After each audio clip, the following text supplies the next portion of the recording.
അപ്പൊ നമ്മുടെ സഹകരണ ബാങ്കുകൾക്ക് വായ്പ ലഭിക്കാതിരിക്കുകയും എന്നാൽ നബാർഡ് മുഖാന്തരം മൾട്ടി സ്റ്റേറ്റ് സഹകരണ സ്ഥാപനം മുഖാന്തരം ചെറിയ പലിശക്ക് വായ്പ ലഭിക്കുകയും ചെയ്യുന്ന സംവിധാനം മറുവശത്തുണ്ടാവുകയും ചെയ്യുന്നു.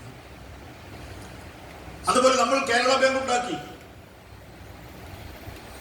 2 ടയർ വായ്പാ സമ്പ്രദായം, വായ്പാ സ്ഥാപനങ്ങൾ ഉണ്ടാക്കി.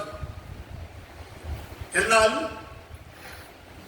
കേന്ദ്ര സഹകരണ വകുപ്പ് രൂപീകരിച്ചിട്ടുള്ള ഒരു സബ് കമ്മിറ്റി,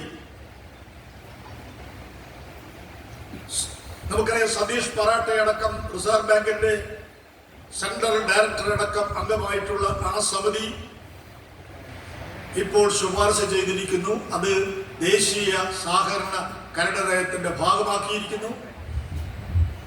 ത്രിതല വായ്പാ സംവിധാനം വേണം, ജില്ലാ ബാങ്കുകൾ അനിവാര്യമാണ് എന്ന് കേന്ദ്ര ഗവൺമെന്റ് പറയുകയാണ്.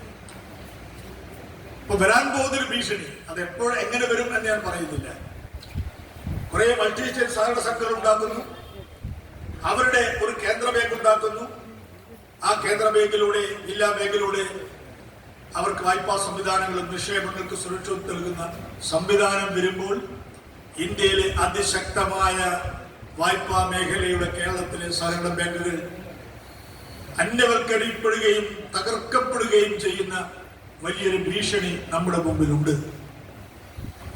അഥവാ ദേശീയ കരട് നയത്തിൽ പറയുന്നത് അതനുസരിച്ച് ബൈലോ വന്നു.